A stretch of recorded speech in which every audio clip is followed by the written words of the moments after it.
Hello everyone and welcome back to another episode of the Chess This Week. After a couple of episodes of the Chess This Month, in fact, we are back to the Chess This Week format and moving quickly to the chess events. The World Teams Championship saw China winning the gold medal. It was a notable performance from the Chinese team, not having any of their top 10 players, but a young second string outfit managed to win the gold medal, defeating the Olympiad champions Uzbekistan in the final with a convincing scoreline of 2.5, 1.5 in both the legs. It was a heartbreak for the Indian team, who finished in the 4th place after losing against Spain in the match for the bronze medal playoff, going all the way till the blitz tiebreak, but India ended up losing this match after Vidit and Nihal lost against Jaime Santosh Latasha and David Anton Guerrero respectively. This was a heartbreaking performance for the Indian team, who had worked so hard.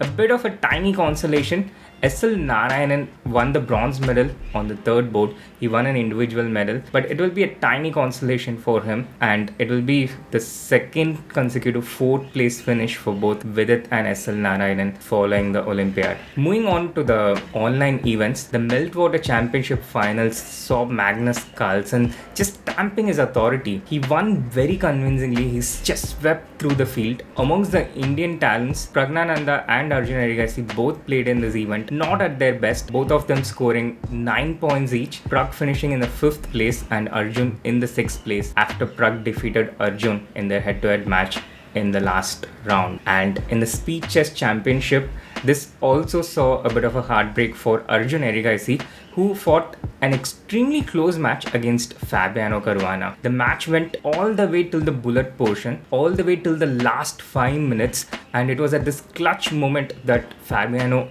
upped his game and won 2 consecutive games to clinch the match with just a 2-point margin. Arjun dominated the 5+1 portion with a score of 6-3, but in the 3+1 portion, Fabiano just came roaring back with 4 wins in a row, and they ended the blitz portion with 9-9 with a score of 9-9, but the bullet portion just saw Fabiano taking the match after a very close contest that went all the way till the end. And moving on to some of the over-the-board events, the Commonwealth Championship was won by International Master Shyam Nikhil, a commendable performance, making a comeback after a long time. Shyam Nikhil is an international master who has crossed the rating of 2500 but just needs one more Grandmaster norm, and he certainly deserves the Grandmaster title. And Mitrabha Guha played a spectacular tournament but ended up having to settle for the silver medal, and M. Pranesh won the bronze medal. But a special mention to Charvi, who followed on her World Under 8 and Asian Under 8 gold medal with a gold medal in the Commonwealth Championship as well in the Under 8 category. Overall, India won numerous medals in the Commonwealth Championship,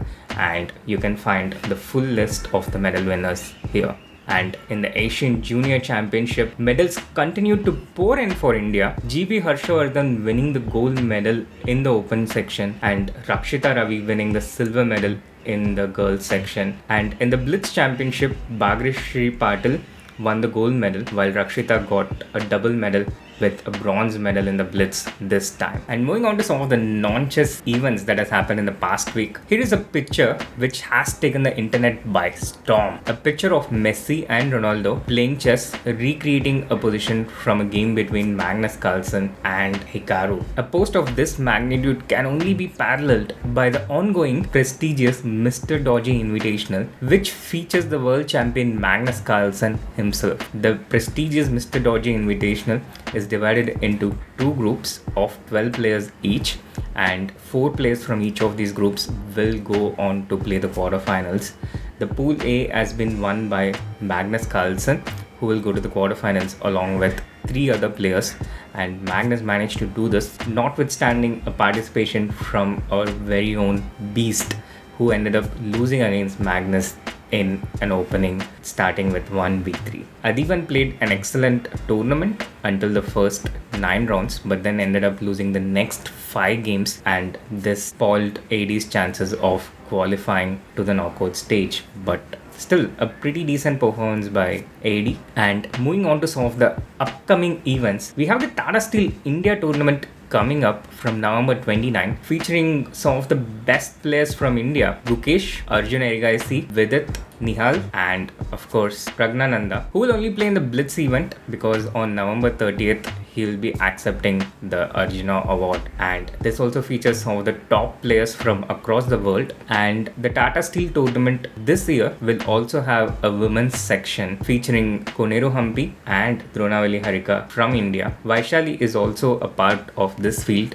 and both the open and the women's section comprises both our top Indian stars as well as some of the best players in the world. So this one's going to be exciting and fun to watch. And the women's candidates pool B is set to take place from the end of this month. This will feature Lagno, Kostiniak, Goryachkina and Tan Jongi. The winner of the matches between these four players will join the final against Leitinge, and the winner of this final, which will take part in the first quarter of next year 2023, will play against the world champion Ju Wenjun. The Speed Chess Championship will also see a lot of action in this week. Ding will take on Grischuk on 27th, Nepomniachtchi will take on MVL on 28th, and Aronian will take on Andrekin on the 30th. The Indian matchups between Gukesh and Magnus Carlsen and Nihal Sarin against Anish Giri will take place on December 6th and December 7th respectively, and you can find the full schedule of the matches out here. The Tata Steel has also announced their lineup for the classical tournament in Vaikansy in January,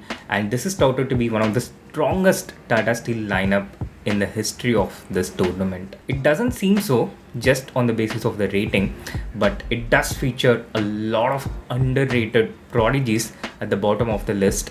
On the top, we have the world number 1 Magnus Carlsen, the world number 2 Ding Liren, Fabiano Caruana, Anish Giri of course, Wesley So. The top comprises of elite players like this.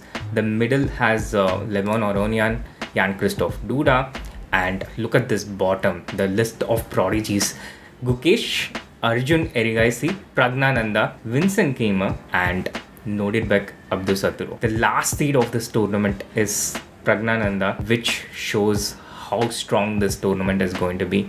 And a lot of them are also going to play against each other in the Tata Steel Rapid, which is upcoming, as well as the classical tournament. So we are going to see many new budding rivalries. And do comment on your favorite player, the player that you're rooting for, in the comment section below.